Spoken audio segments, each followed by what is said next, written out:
The moonlight spilled silver across the clearing, and the whole pack seemed to pulse with it. Laughter rose in bright waves. Mated pairs spun and swayed, their bodies moving as one beneath the ancient trees. The drums beat steady.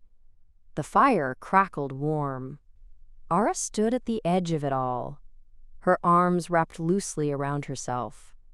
She had learned to hold this posture years ago. Not closed off, but careful. Present enough to avoid questions. Distant enough that no one expected her to join. The dance floor was not for her. She watched a young couple turn past, hands clasped, eyes only for each other. The female tipped her head back and laughed, and her mate pulled her closer. Ara felt the familiar ache bloom beneath her ribs. Not envy, exactly. Something softer. Something that tasted like longing and tasted like loss. She turned her gaze toward the trees instead. The forest had always been kinder than crowds. Behind her, footsteps approached, steady, unhurried. She didn't turn. Wolves passed by often enough at gatherings like this. She had learned not to hope they were walking toward her. But these steps slowed, then stopped. A voice followed, low and warm. "You're not dancing." Ara's breath caught. She knew that voice. Everyone did. She turned, and there he was. Veyron, the Alpha King. He stood 3 paces away, hands loose at his sides, his dark eyes steady on hers. He was tall, broad through the shoulders, with the kind of presence that didn't need to demand attention. It simply drew it. His hair was black, threaded faintly with silver at the temples. His jaw was strong, shadowed with stubble. A scar ran pale along his left forearm, an old wound that had healed clean. He looked like a man who had carried weight for a long time and never set it down. Ara's throat tightened. She dropped her gaze and shook her head once. "No, I don't dance much." "Not much," he echoed gently. "Or not at all?" She smiled despite herself. It was a small smile, careful. "Not at all." He didn't laugh, didn't press. He simply tilted his head, studying her with quiet attention. Then he asked, his voice softer now, "Do you have a mate?" The question landed like a stone in still water. Ara's hands tightened where they rested against her sides. Her pulse kicked hard beneath her skin. She knew the answer. She had carried it for years, but saying it aloud, here, to him, that was different. She looked up and met his eyes. "No," she whispered. One word. That was all it took. Veyron went still, completely still. His chest rose once as if he'd drawn a breath and forgotten to release it. Something shifted in his expression. Not pity, not surprise. Something deeper. Something that looked almost like recognition. He didn't look away. Ara felt the weight of that gaze settle over her like a cloak. Warm. Steady. It didn't demand anything. It simply held space. "No," she said again, quieter this time. Her voice barely carried over the drums. "I don't." Veyron's jaw tightened. Then, slowly, he nodded. He took one step closer, closing the distance between them by half. His presence was calm, grounding. He smelled faintly of pine and smoke. "Would you walk with me?" he asked. It wasn't a command. It was an invitation. Ara hesitated. Around them, the pack danced on, oblivious. No one was watching. No one cared that the Alpha King had stopped at the edge of the gathering to speak to a woman no one had thought about in years. She should say no. She should stay where she was, safe in her smallness. safe in being overlooked. But something in his voice made her want to say yes. "All right," she whispered. Veyron's expression softened. He gestured toward the trees, and she fell into step beside him. They walked in silence at first.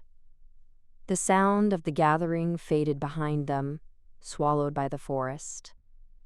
The air was cooler here, scented with damp earth and moss.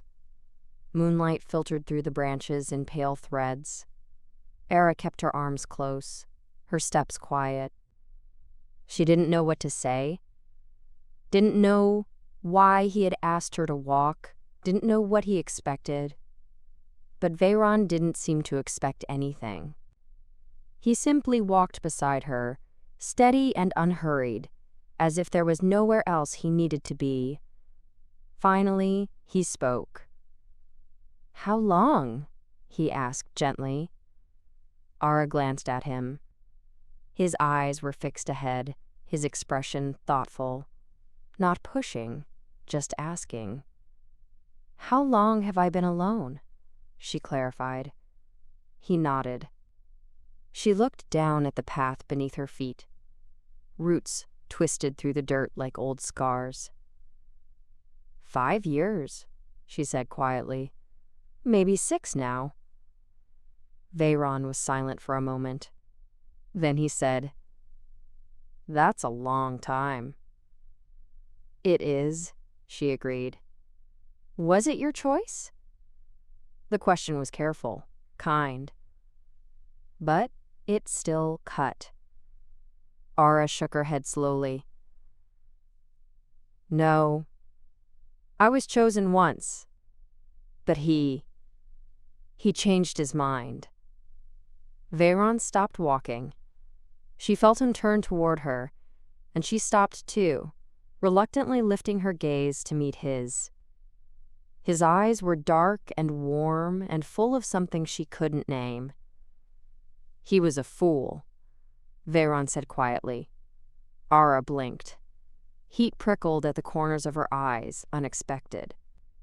She looked away quickly, willing the tears not to fall. "I don't blame him," she whispered. I wasn't what he needed. That's not the same as not being enough." His words settled into her chest, quiet and solid. She didn't know what to say to that, didn't know how to hold it. Veyron stepped a little closer, not crowding, just present. "You asked me if I had a mate," Ara said softly, needing to shift the weight of the moment. "What about you?" His expression changed. Just for a heartbeat, something grief-shaped flickered across his features before he smoothed it away. "I did," he said. "Once." Ara waited. "She died." He continued, his voice steady but quiet. 3 years ago. Illness. It came fast. By the time we understood what it was too late. "I'm sorry," Ara whispered. Veyron nodded once. "So am I." They stood in the cool dark, 2 people carrying the weight of absence. The forest breathed around them. Somewhere in the distance, an owl called. "I have a son," Veyron added after a moment. His voice warmed slightly. "Taryn, he's 8 now. Brave. Stubborn. Looks like his mother." Era smiled faintly. "That sounds like a gift." "It is," Veyron agreed. "But it's hard sometimes. Raising him alone. Being what the pack needs and what he needs. It doesn't always fit together cleanly." She understood that. The space between what you were and what was wanted. The exhaustion of trying to be both. "You're doing it anyway," she said softly. Veyron looked at her then, really looked, and something in his gaze gentled. "So are you," he said. Ara didn't know how to answer that. So she didn't. She just stood there, beneath the moon, and let his words settle. After a long moment, Veyron spoke again. "Would you walk with me again?" he asked. "Tomorrow, maybe, or the day after, whenever you'd like." Ara's heart kicked. She searched his face for jest, for pity, for anything that would explain why the Alpha King was asking her this. But all she saw was sincerity. "Why?" she whispered. Veyron's mouth curved, just slightly. Not quite a smile. Something quieter. "Because I'd like to know you," he said simply. And in that moment, standing in the silver-touched dark, Ara felt something she hadn't felt in years. Hope. The next evening, Ara stood at the entrance of her small cabin, watching the sun bleed orange through the trees. Her hands were busy with a length of kindling, splitting it cleanly with a small blade. The work kept her steady, kept her from thinking too much about last night, about his voice in the dark, about the way he had looked at her, about hope. She set the split wood aside and reached for another piece. The rhythm was familiar, comforting. She had learned long ago that if her hands were busy, her mind stayed quiet. But then she heard footsteps again. Her pulse jumped before she could stop it. She looked up, and there he was. Veyron walked toward her through the clearing, his stride easy and unhurried. He wore a simple shirt, sleeves rolled to his elbows, and dark trousers tucked into worn boots. The evening light caught the silver at his temples, made his dark eyes warmer. He carried an armful of firewood. Ara straightened slowly, the blade still loose in her hand. She didn't know what to say. Didn't know what this meant. Veyron stopped a few paces away and set the wood down beside her door. Then he straightened and met her gaze. "You said you'd walk with me again," he said quietly. "I thought I'd make sure you didn't change your mind." Ara's throat tightened. She looked down at the firewood, then back at him. "You brought me wood." "You're low," he said simply. "I noticed last night your stack was small." She hadn't thought anyone paid that much attention. Hadn't thought anyone would care. "Thank you," she whispered. Veyron nodded once. Then he gestured toward the forest path. "Will you walk with me now?" Ara set the form en passe, blade down carefully, and wiped her hands against her skirt. Her heart beat too fast, but she nodded. They walked. The path wound through the trees, narrow and soft with fallen needles. The air smelled of pine and coming night. Birds called overhead, settling into their roosts. For a while, neither of them spoke. It wasn't uncomfortable, it was simply quiet. The kind of quiet that didn't need to be filled. Finally, Veyron broke the silence. "Tell me something about yourself," he said. His voice was gentle, curious, something true. Ara glanced at him. His eyes were steady on the path ahead, but she felt the weight of his attention all the same. "What do you want to know?" she asked carefully. "Anything," he said. "Whatever you want to share." She thought about that. About what pieces of herself she could offer that wouldn't feel too raw, too exposed. "I like the early mornings," she said finally. "Before anyone else is awake, when the world is still quiet and the light is soft, it feels safer then." Veyron looked at her, his expression thoughtful. "Safer than what?" Ara hesitated. Then, quietly, "Safer than being seen." He didn't respond right away. They walked a few more steps before he spoke again. "I understand that," he said. She believed him. They reached a small clearing where the trees opened up to reveal the sky. Twilight was settling in now, deep blue edged with fading gold. Veyron stopped and turned to face her. "Can I ask you something?" he said. Aura nodded, though her chest felt tight. "When you were rejected," he began, his voice careful, "did the pack support you?" The question hit harder than she expected. She looked away, focusing on the line of trees across the clearing. "No," she said quietly. "Not really. They didn't say much, but they didn't need to. I could feel it. The way they looked at me. Like I was less somehow. Like if he didn't want me, maybe there was a reason." Veyron's jaw tightened. She saw the muscle there flex, saw something dark flicker through his eyes. "That's not right," he said, his voice low and firm. "That's not how a pack should be." Aura shrugged, the motion small and tired. "Maybe, but it's how it was." "And now?" he asked. "Do they still treat you that way?" She thought about the gatherings she avoided, the meals she took alone, the way conversations seemed to quiet when she passed. "They don't treat me anyway," she said softly. "They just don't see me." Veyron stepped closer. Not too close, but close enough that she could feel the warmth of him, the steadiness.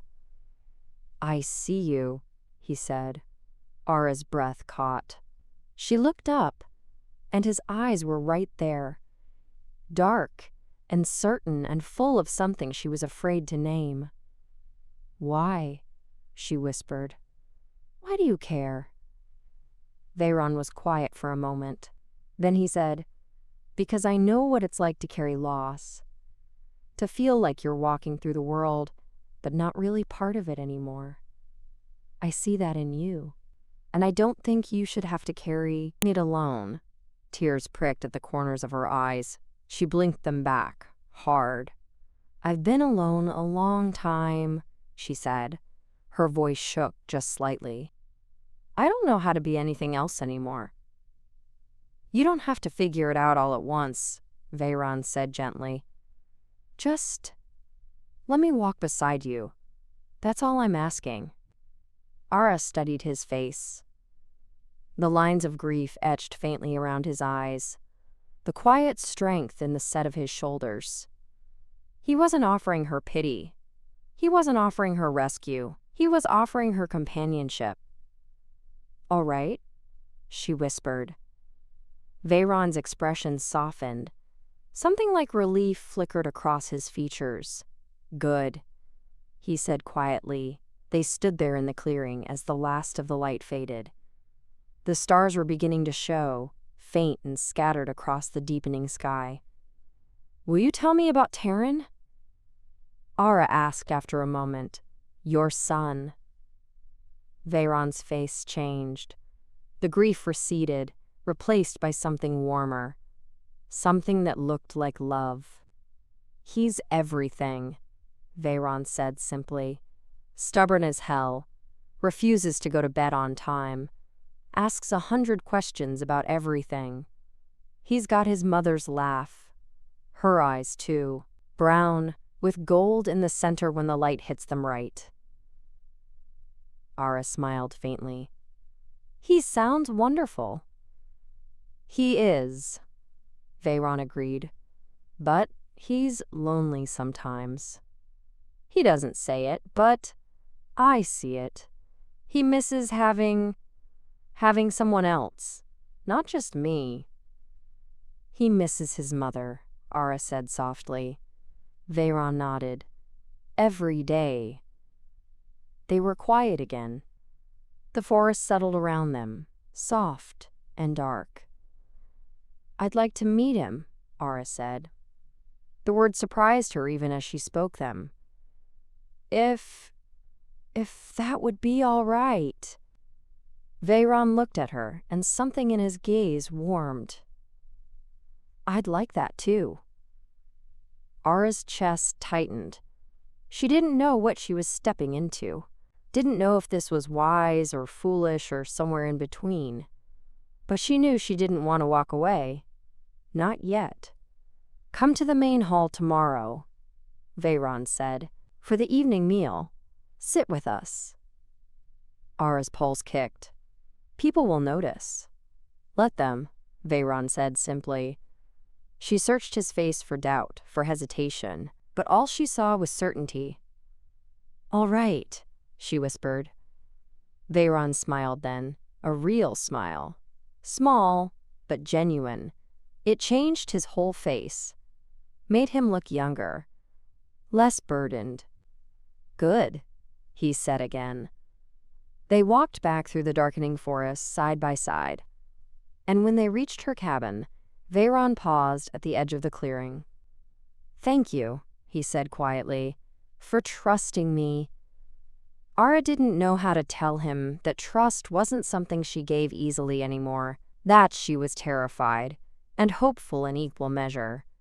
So she just nodded. Veyron held her gaze for one more moment. Then he turned and walked back toward the heart of the pack. Ara stood in the doorway and watched him go. The night was cool against her skin. The stars were bright overhead. And for the first time in years, she felt like maybe she wasn't invisible after all. Ara woke before dawn, as she always did. The cabin was cold. The hearth burned low to embers. She sat up slowly, pulling the thin blanket around her shoulders, and stared at the faint glow in the ash. Today she would walk into the main hall. Today she would sit with Veyron, with his son. Today people would see her. Her stomach twisted. She pressed a hand against it, willing the fear to settle. It didn't. She rose and dressed carefully. A simple dress, dark green, clean and mended. She braided her hair over one shoulder, fingers moving through the familiar motions. When she caught her reflection in the small mirror by the door, she barely recognized the woman looking back. She looked nervous. She looked hopeful. She looked like someone who was trying. The morning passed slowly. Ara kept herself busy, sweeping the cabin, tending the small garden plot behind her home, mending a tear in her cloak. But her mind kept drifting back to the evening, to Veyron's steady gaze, to the way he had said, "Let them notice." She didn't know if she was ready for that, but she had said yes, and she would not take it back. By mid-afternoon, she heard footsteps again. Her heart kicked before she could stop it. She set down the needle she'd been using and stepped outside. Veyron stood at the edge of the clearing, and this time he wasn't alone. Beside him was a boy. Small, wiry, with dark hair that stuck up in every direction. His eyes were brown, flecked with gold, just as Veyron had said. He wore a tunic that was slightly too big for him and boots that looked scuffed and well-loved. Taran. Ara's breath caught. She stepped forward slowly, her hands folding together in front of her. Veyron's expression was calm, but she saw the faint tension in his shoulders. He was watching her carefully, gently. "Ara," he said quietly, "this is my son, Taran."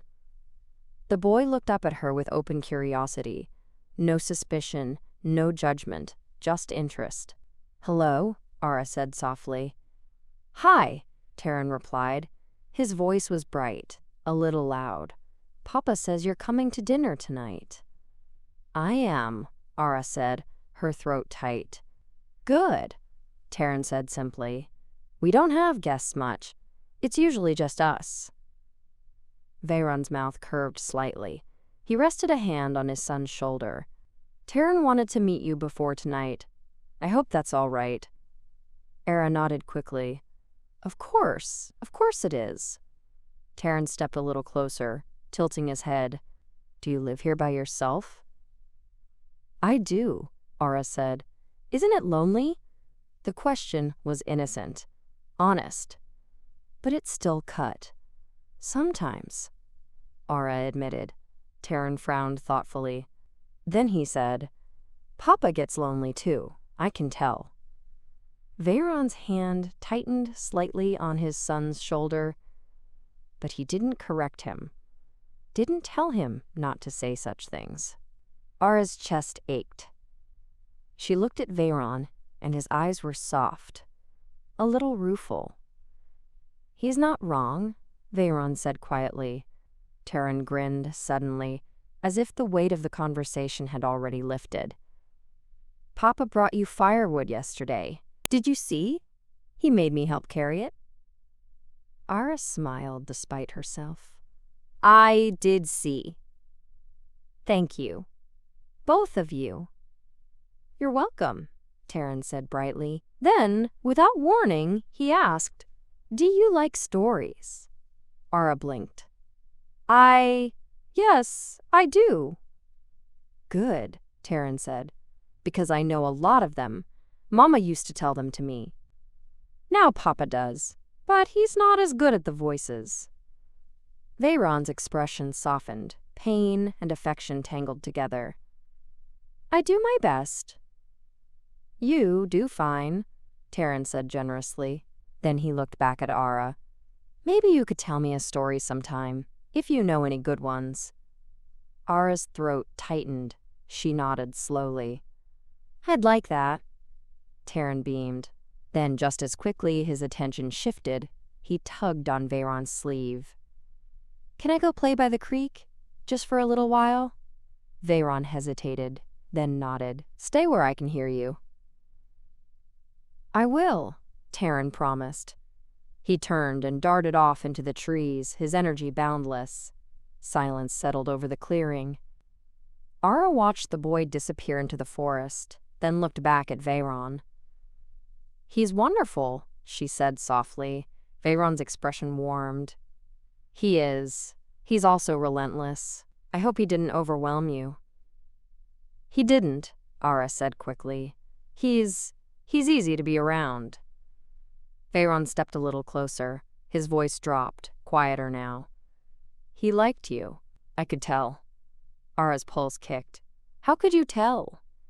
Because he asked if you'd tell him stories, Veyron said simply. He doesn't ask that of just anyone. Ara didn't know what to say to that, so she just stood there, feeling the weight of it settle into her chest. Are you still coming tonight? Veyron asked gently. She nodded. Yes, I said I would. Good, he said again. That word, the one that seemed to hold so much. They stood in the cool afternoon light, the sound of the creek faint in the distance, Taryn's laughter carrying through the trees.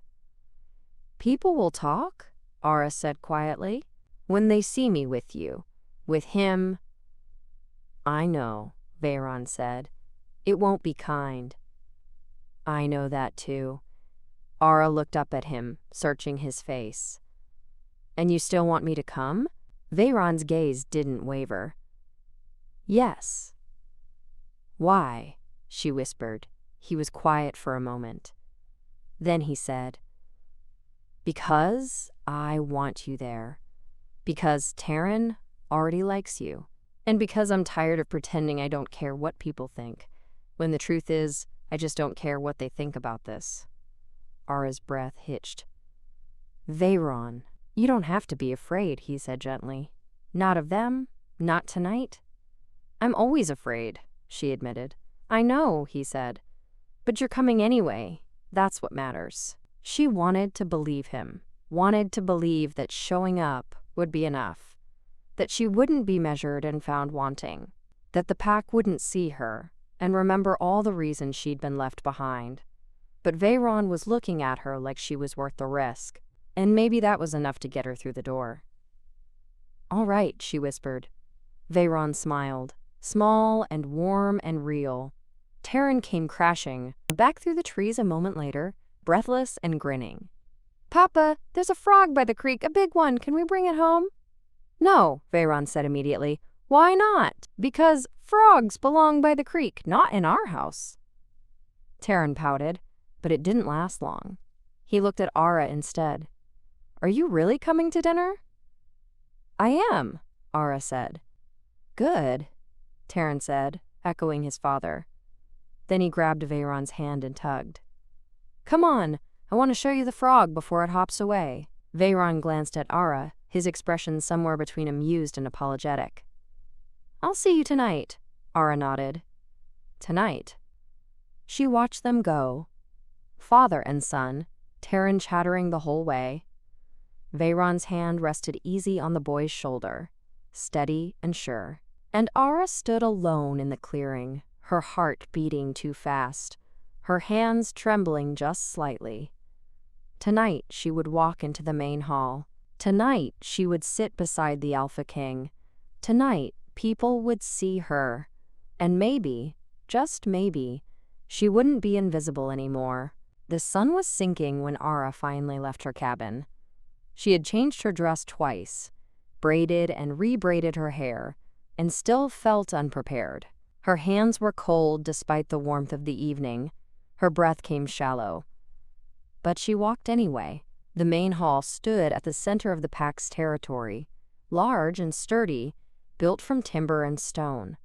Light spilled from the windows, warm and golden. She could hear voices inside, laughter, the clatter of plates and cups.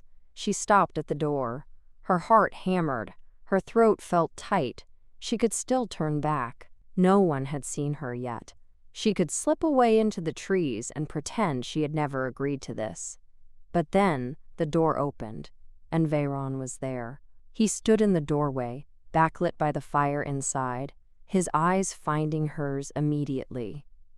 He didn't say anything. He just held out his hand. Ara stared at it.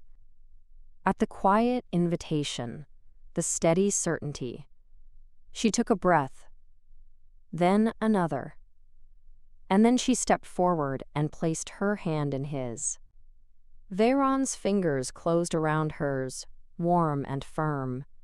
He smiled, just slightly, and led her inside. The hall was warm and loud, filled with the scent of roasted meat and bread. Long tables stretched across the room, packed with wolves laughing and talking over one another. Children darted between the benches. Firelight flickered across the walls. Ara felt every eye turn toward her the moment she crossed the threshold. Veyron's hand tightened around hers, just slightly. Steady. Grounding. He led her through the room without hesitation, weaving between tables, nodding to those who greeted him. Ara kept her gaze forward, her breath shallow. She could feel the stares, could hear the whispers starting to ripple outward like stones dropped in water. Terran was already seated near the fire, waving wildly when he spotted them. "Over here!" Veyron guided her to the table and pulled out a seat beside his own. Ara sat carefully, her hands folding in her lap. Terran grinned at her from across the table, his face smudged with dirt he'd probably acquired at the creek. "You came," he said happily. "I did," Ara said softly. Veyron settled beside her, close enough that his shoulder nearly brushed hers. He reached for the water pitcher and filled her cup first, then his own. The gesture was simple, thoughtful, and it did not go unnoticed. Around them, the noise of the hall continued, but Ara could still feel the weight of attention pressing in. She took a sip of water and tried to steady her breathing. Terran launched into a story about the frog, his hands moving wildly as he described its size. Veyron listened with quiet patience, occasionally correcting the more outlandish details. Ara found herself smiling, despite the tension knotted in her chest. The meal was brought out in waves. Roasted venison, fresh bread, root vegetables glazed with honey. Ara ate slowly, grateful for something to do with her hands. Veyron made sure her plate was full, passing dishes without asking, his attention easy and unforced. "Do you like honey?" Terran asked suddenly. Ara blinked. "I do." "Good. Papa always forgets to pass it." Taryn shoved the small pot across the table toward her with both hands. Veyron raised an eyebrow. I don't forget. You just eat it all before anyone else gets a chance. That's not true, Taryn said, though his grin suggested otherwise. Ara's smile widened. She spooned a little honey onto her bread and took a bite. Sweet, warm, comforting. For a moment, it almost felt normal. But then, a voice cut through the noise nearby, sharp and cold. Well, isn't this cozy? Ara's stomach dropped. She looked up slowly, and there she was. Marin, tall, golden-haired, beautiful in the way that turned heads and held them. She had been part of the pack's inner circle for as long as Ara could remember. Confident, beloved, untouchable. Marin stood at the edge of their table now, arms crossed, her eyes fixed on Ara with something that looked like disdain. Veyron's expression didn't change, but Ara felt the shift in him. The way his posture straightened, the way his voice cooled. Marin, he said evenly. Marin's smile was sharp. I didn't realize we were entertaining guests tonight. Ara is welcome here, Veyron said simply. Is she? Marin's gaze flicked over Ara, slow and assessing. How strange. I don't recall seeing her at gatherings before. Or meals. Or much of anywhere, really. Ara's hands tightened in her lap. Her throat felt like it was closing. She didn't look up. Didn't respond. Marin? Veyron said again, his voice low and edged with warning. But Marin wasn't finished. She tilted her head, her smile turning sweeter, more poisonous. Tell me, Ara, she said. What exactly did you do to catch the Alpha King's attention? I'm curious. We all are. Ara's chest tightened. Heat flooded her face. She could feel the eyes on her now, no longer just curious but hungry. Waiting to see how she would answer. Waiting to see if she would break. She didn't do anything, Veyron said, his tone hard now. And this conversation is over, Marin laughed softly. I'm only asking what everyone's thinking. A woman with no mate, no standing, suddenly sitting beside you like she belongs here. It's unusual. She does belong here, Veyron said. His voice was steady, but there was steel beneath it now. And I won't tell you again. Marin's smile faltered, just slightly, but her eyes stayed cold. She looked at Ara one more time, and this time there was no pretense of politeness. Enjoy your meal, she said softly. Then she turned and walked away. The silence that followed was suffocating. Ara couldn't breathe, couldn't think. Her hands were shaking in her lap, and she pressed them hard against her thighs, willing them to stop. She had known this would happen, had known people would talk, would question, would judge, but knowing didn't make it hurt less. Ara, Veyron said quietly. She shook her head quickly, not looking at him. It's fine.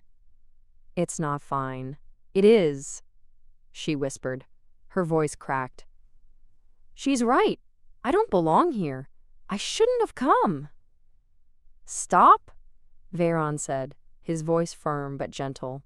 He reached out, his hand covering hers where it rested on the table. His touch was warm, steady. Don't let her words become yours. Ara looked down at his hand, at the way his fingers curled around hers. She wanted to believe him, wanted to believe that Marin's cruelty didn't matter, but the shame still burned in her chest. I should go, she whispered. Please don't, Taryn said suddenly. His voice was small, worried. Ara looked up and the boy was staring at her with wide eyes, his earlier brightness dimmed.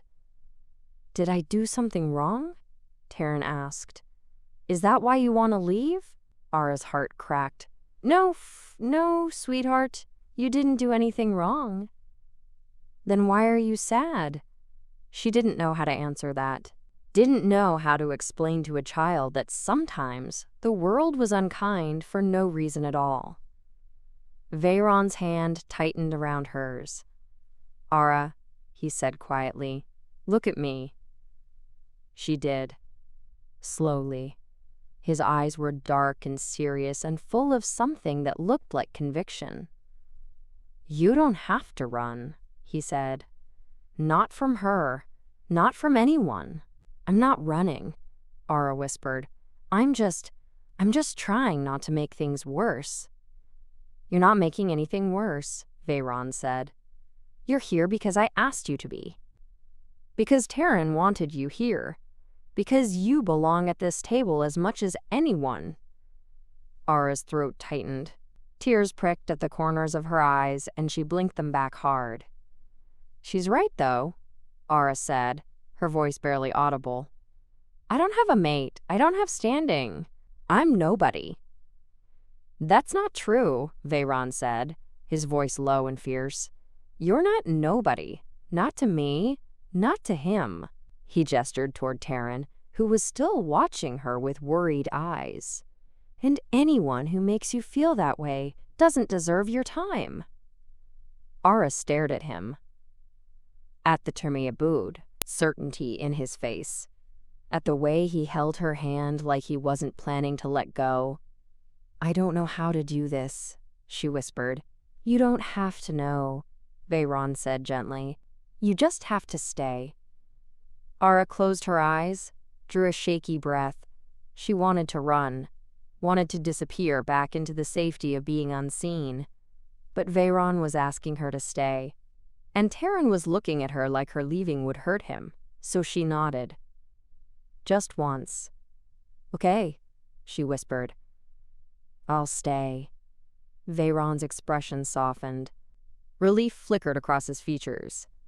He squeezed her hand once, then let go slowly. Taryn's face brightened immediately. Good, because I was going to tell you about the time Papa fell in the river. And you can't miss that. Despite everything, Ara smiled. It was small and fragile, but it was real. Veyron groaned. You're never going to let me forget that, are you? Nope, Taryn said cheerfully. And just like that, the weight in the air lifted, just slightly. They finished the meal together. Ara stayed quiet, but she stayed. And when Veyron walked her home later that night, the moon bright overhead, he paused at her door. Thank you, he said quietly, for not leaving. Ara looked up at him, at the steady warmth in his eyes. Thank you, she whispered, for asking me to stay. Veyron nodded. Then, gently, he reached out and brushed a strand of hair back from her face. The touch was brief. Tender. You're not invisible, Ara, he said softly. Not anymore. And as she watched him walk away into the night, she almost believed him. Ara woke to pounding on her door. For a moment she lay frozen in the dark, her heart hammering against her ribs. The fire had died to ash. The cabin was cold. The pounding came again, harder this time. She scrambled out of bed, pulling her shawl tight around her shoulders and hurried to the door. Her hands shook as she lifted the latch. Veyron stood on the other side, his face drawn and pale in the moonlight. His hair was disheveled. His eyes were wild. It's Taryn, he said, his voice rough. He's burning up. I don't know what to do. Ara's breath caught. How long? Since sunset.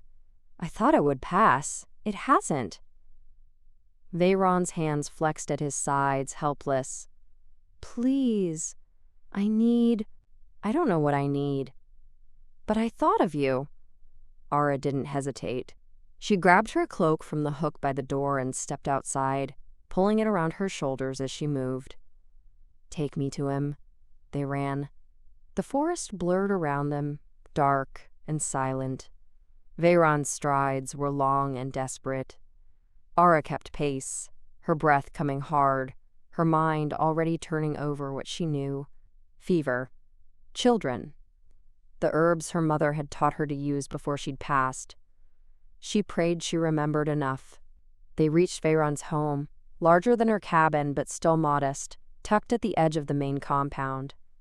He pushed the door open and led her inside. The air was thick and warm. A fire blazed in the hearth, and in the bed against the far wall, Taran lay curled on his side, his face flushed and damp with sweat. Ara's chest tightened. She crossed the room quickly and knelt beside the bed, pressing the back of her hand to his forehead. He was burning. "Taran," she said softly, "can you hear me?" The boy's eyes fluttered open, unfocused. "Ara?" His voice was thin, weak. "I'm here," she said gently. "I'm going to help you feel better. All right?" He nodded slightly, then closed his eyes again. Ara looked up at Veyron. He stood a few paces away, his hands clenched into fists, his jaw tight. He looked like a man barely holding himself together. "I need cold water," Ara said quickly, "and clean cloths, as many as you have." Veyron moved immediately, grateful for something to do. He fetched a basin and filled it from the pitcher by the window, then brought her a stack of linen cloths. Ara soaked one in the water and wrung it out, then laid it gently across Taran's forehead. The boy whimpered softly but didn't pull away. "It's all right," she murmured. "I know it's cold, but it will help." She worked steadily, replacing the cloth every few minutes, wiping his face and neck with cool water. Veyron hovered nearby, his eyes never leaving his son. "Has he eaten?" Ara asked quietly. "A little, not much." "Water?" "Some," Ara nodded. She reached for the small pouch at her belt, the one she always carried. Inside were a few dried herbs. Nothing much, but enough. She pulled out a small bundle of feverfew and chamomile. "Do you have a pot?" she asked. "Something to boil water in?" Veyron brought her a small iron pot. Ara filled it with fresh water and set it over the fire, adding the herbs carefully. The scent rose almost immediately, earthy and calming. While the tea steeped, she returned to Taran's side. His breathing was shallow, his skin still too hot. She soaked another cloth and pressed it to his chest, then his arms. "You're doing well," she whispered. "Just rest. Let the fever break." Taran's eyes opened again, just barely. "Mama used to sing," he murmured. "When I was sick." Ara's throat tightened. She glanced at Veyron. His face had gone still, grief flickering across his features. "Would you like me to sing?"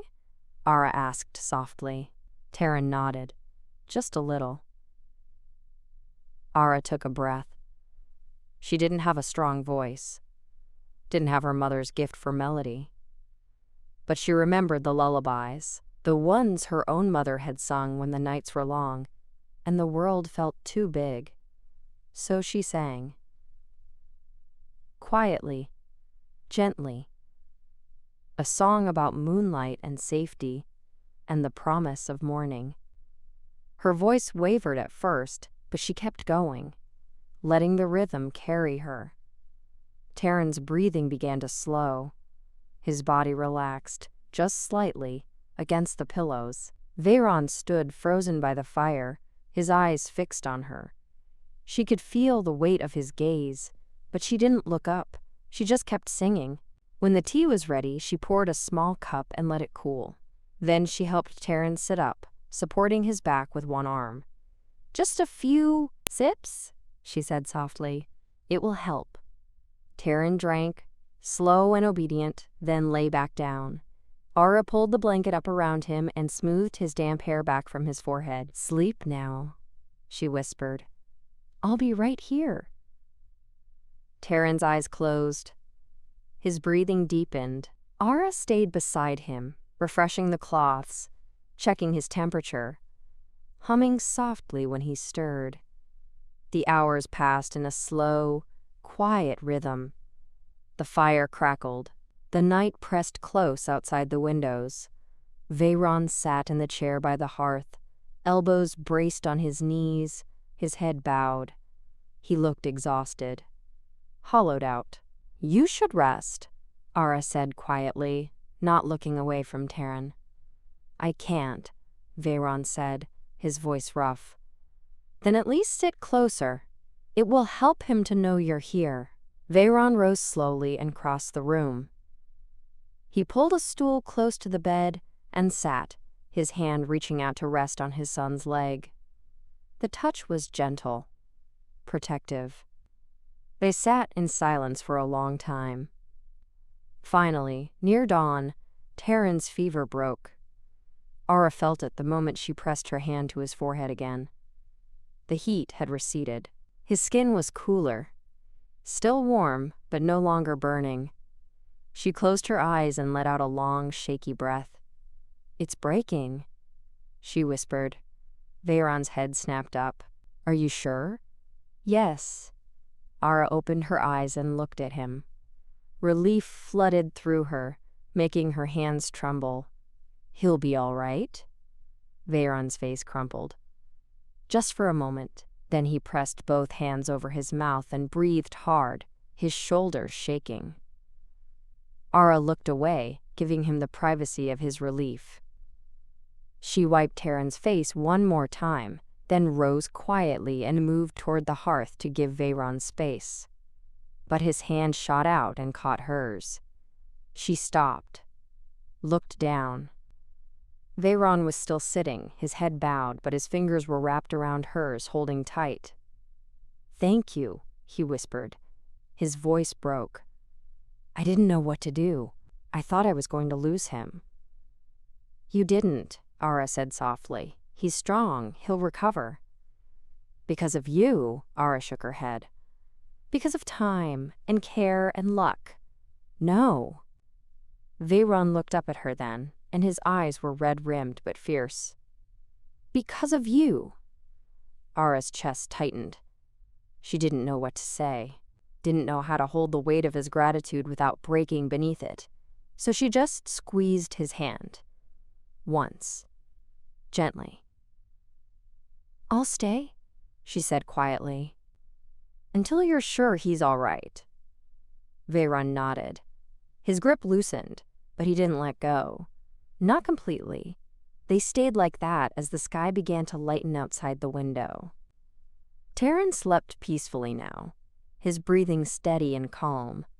The fire burned low, and Veyron sat beside the bed, his hand still holding hers, his gaze fixed on his son, with a mixture of relief and something that looked an awful lot like awe. When Taryn finally stirred, blinking sleepily up at them, his fever fully gone, he smiled. "You stayed," he murmured. "I did," Ara said softly. "Good," Taryn whispered. Then his eyes drifted shut again, and he slept. Veyron looked at Ara. Really looked. His expression was open in a way she had never seen before. Vulnerable. Grateful. And something else. Something she was afraid to name. "I don't know how to thank you," he said quietly. "You don't have to," Ara whispered. But even as she said it, she saw the shift in his eyes, the way something settled there, something certain.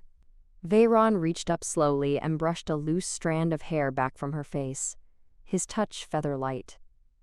"Yes," he said softly, "I do." And in the pale morning light, with Taryn sleeping peacefully between them, Ara felt something crack open in her chest, something that had been closed for so long she'd forgotten it could open at all. Hope. Not the fragile kind, the kind that took root. The afternoon sun slanted through the windows, warm and golden. Taryn had been awake for an hour now, sitting propped against the pillows, eating small bites of bread and honey that Veyron coaxed into him with gentle patience. Color had returned to the boy's cheeks.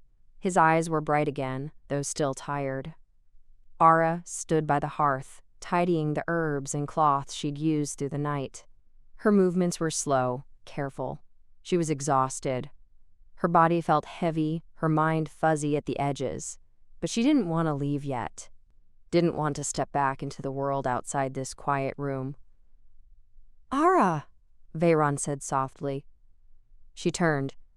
He was standing now. A few paces away, Taryn had drifted back to sleep, his breathing deep and even. "Come outside with me," Veyron said. "Just for a moment." Ara hesitated, then nodded. She followed him through the door and into the small clearing behind his home. The air was cool and fresh, the scent of pine thick around them. Birds called overhead, bright and ordinary. Veyron walked a few steps, then stopped and turned to face her.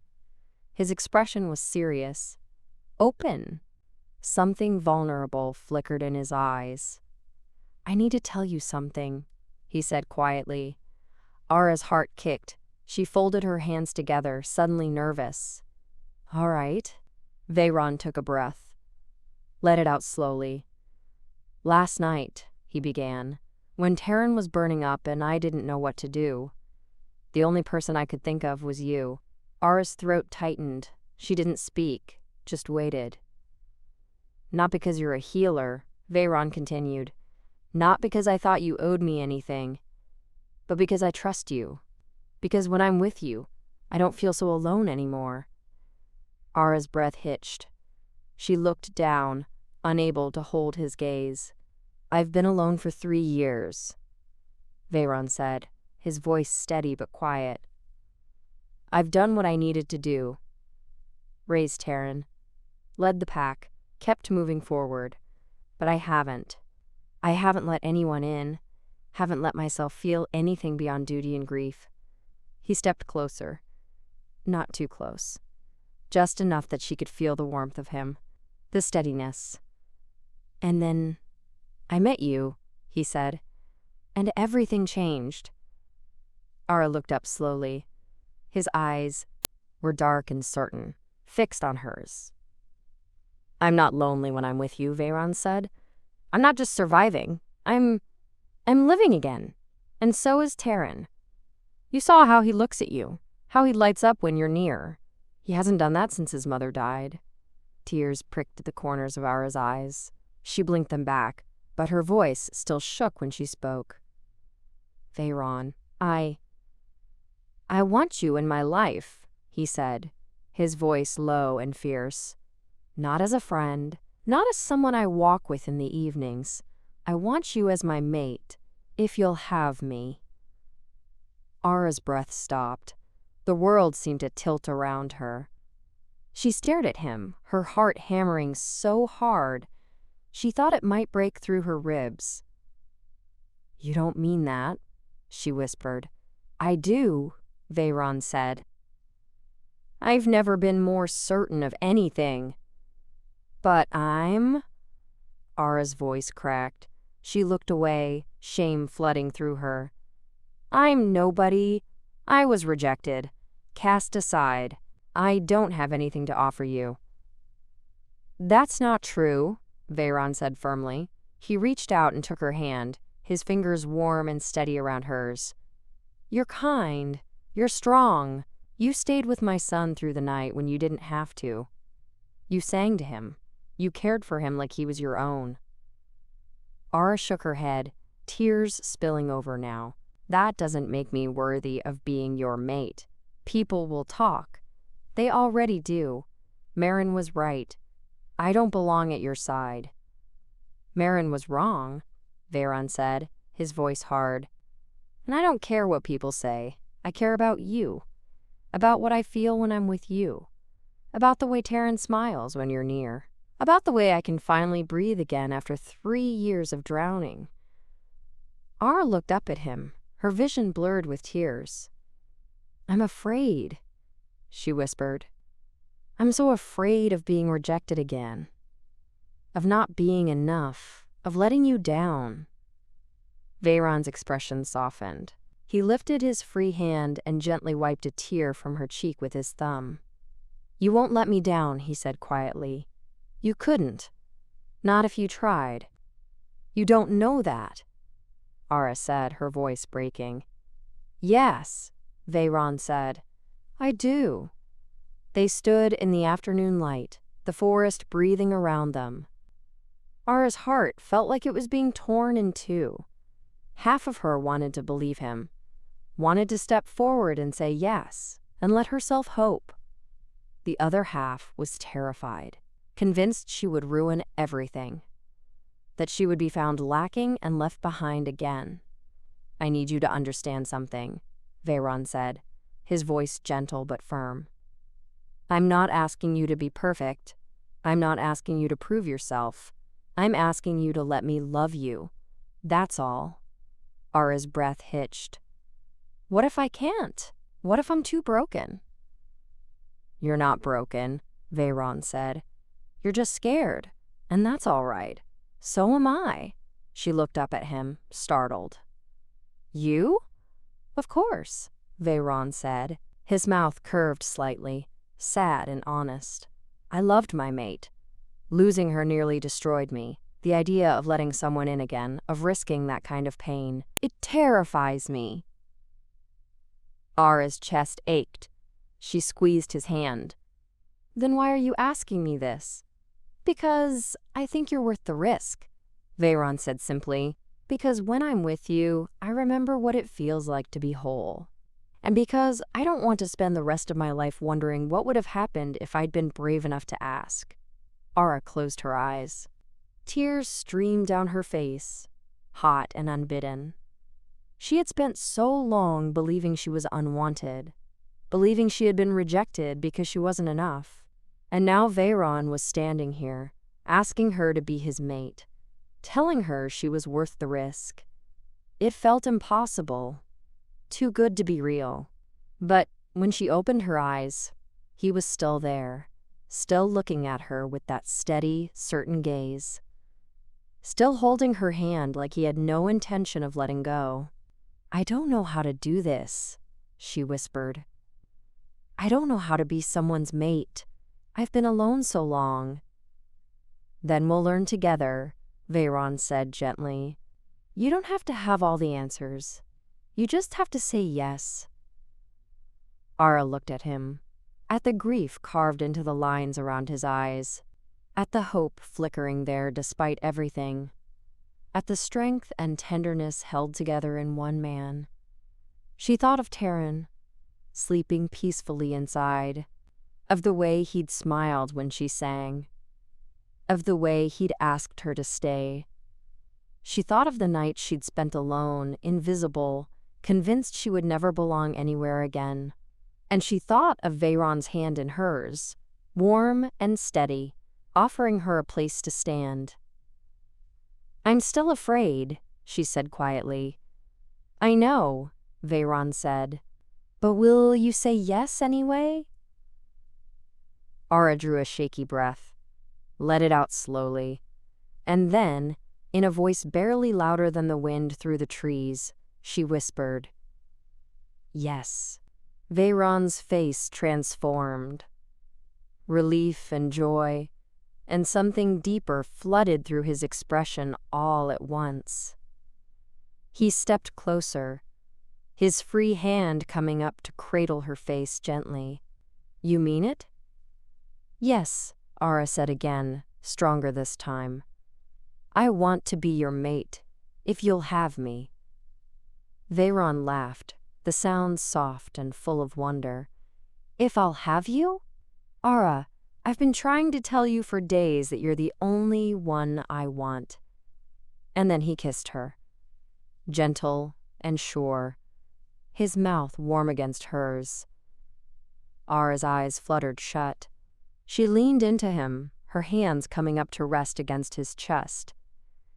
The kiss deepened, slow and tender, and for the first time in years she felt safe. Wanted. Whole. When they finally pulled apart, Veyron rested his forehead against hers, his eyes closed. "Thank you," he whispered. For what? Ara asked softly. For saying yes. For letting me in. For being brave. Ara's throat tightened. She pressed her hand over his heart, feeling the steady rhythm beneath her palm. I'm only brave because you are. Veyron smiled. Then he pulled back slightly and looked at her, his expression turning serious. I want to do this right. I want the pack to know. I want to claim you publicly so there's no question, no doubt. Will you stand with me at twilight tonight? Ara's pulse kicked. In front of everyone? Yes, Veyron said. I want them to see. I want them to know you're mine and I'm yours. That you belong here. With me, with Taryn, always. Ara searched his face, saw nothing but certainty there, nothing but conviction. All right, she whispered. I'll stand with you. Veyron's smile was brilliant. He kissed her again, quick and warm, then took her hand. Come on, let's tell Taryn.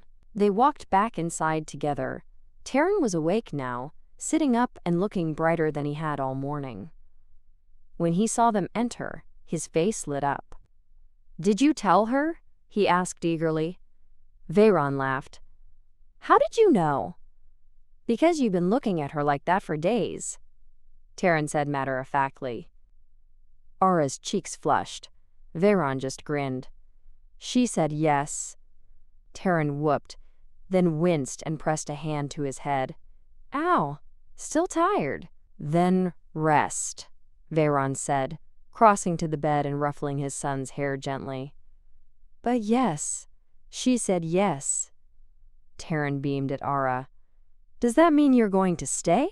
Forever? Ara's throat tightened. She nodded. Yes, forever. Good, Taryn said, settling back against the pillows with a satisfied sigh. I like you here. And as Ara stood in the warm room, Veyron's hand still holding hers, Taryn smiling up at her with pure joy, she felt something she hadn't felt in years. Home. The day passed in quiet anticipation. Ara returned to her cabin to wash and change, her hands trembling as she braided her hair. She chose a dress of deep blue, simple but carefully mended, the one her mother had made years ago. When she looked at herself in the small mirror, she almost didn't recognize the woman staring back. Her eyes were bright with hope and fear tangled together. Veyron had told her to meet him at the main hall just before twilight. The pack would gather as they always did on marking nights, when bonds were announced and futures declared. Ara's stomach twisted at the thought of standing before them all, but she had given her word, and Veyron would be beside her. She stepped outside as the sun began its slow descent. The forest was bathed in amber light, shadows stretching long across the ground. She walked the familiar path toward the heart of the pack's territory, her breath coming shallow, her pulse quick. When she reached the clearing, wolves were already gathering. Families stood in clusters, children darting between legs, voices rising in easy conversation. Ara stopped at the edge, suddenly frozen. She could feel eyes turning toward her, whispers beginning. Then Veyron was there. He stepped through the crowd with steady purpose, his gaze finding hers immediately. He wore dark leather, his hair pulled back, his expression calm and certain. Taryn walked beside him, his small hand tucked into his father's, his face glowing with excitement. Veyron stopped in front of her and held out his hand. Ready? He asked quietly. Ara looked at his outstretched palm, at the boy beside him, who was already grinning up at her, at the wolves, watching from all sides, some curious, some skeptical, some openly hostile. She took his hand. Yes! Veyron's fingers closed around hers, warm and firm. He turned and led her through the crowd, toward the raised platform at the center of the clearing, the place where the Alpha spoke on nights of importance. Taryn followed close, nearly bouncing with barely contained energy. Ara's heart hammered as they climbed the few wooden steps. The crowd quieted, faces turning toward them. She could see Marin standing near the front, her expression unreadable. Could see others she barely knew, their gazes weighing, assessing. Veyron released her hand only long enough to step forward, his voice carrying clear and strong across the clearing. "Pack," he said, "I've called you here tonight to witness a bond." Silence fell, complete and waiting. Veyron glanced back at Ara, his eyes steady, then looked out over the gathered wolves again. 3 years ago, I lost my mate. I thought I would never stand here again, never choose again. I believed my path forward was to lead and protect, but nothing more. His voice softened, just slightly. "I was wrong."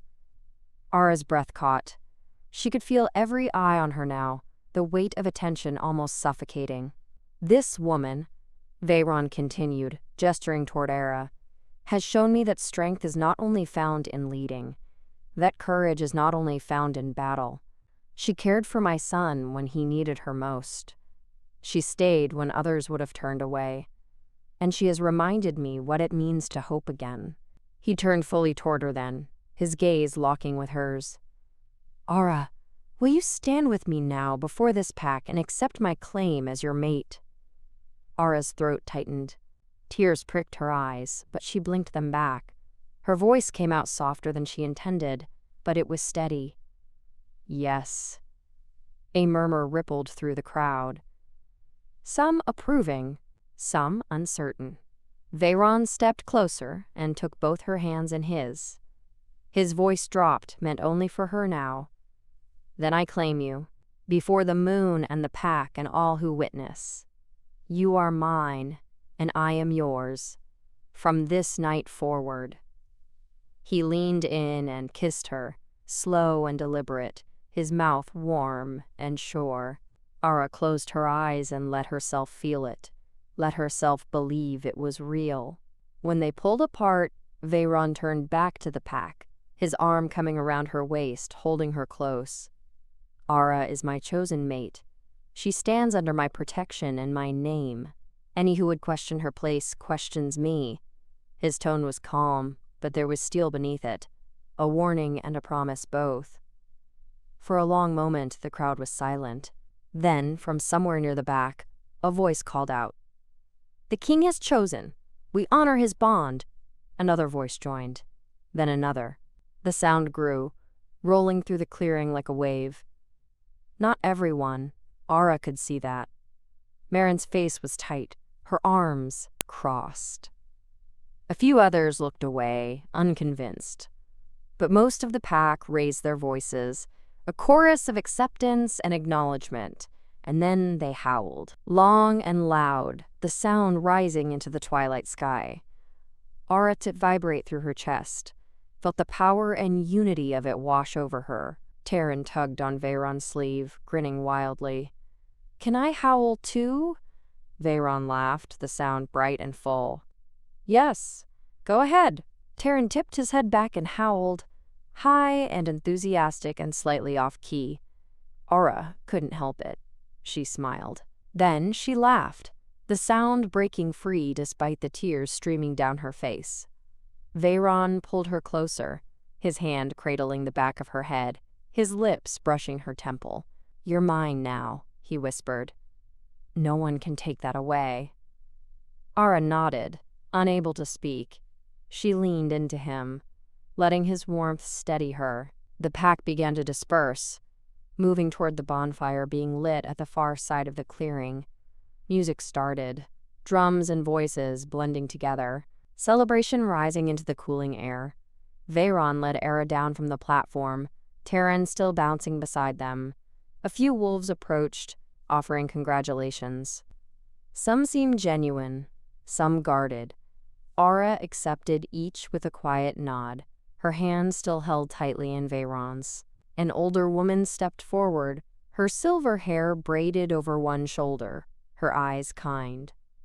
"Welcome, child," she said softly.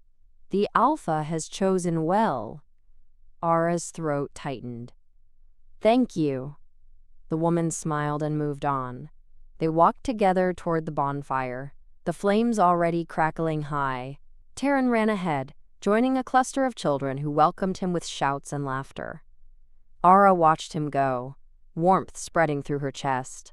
Veyron guided her to a quieter spot near the edge of the firelight, away from the loudest revelry. He turned to face her, his hands framing her face gently. "How do you feel?" Ara let out a shaky breath. "Terrified. Relieved. I don't know."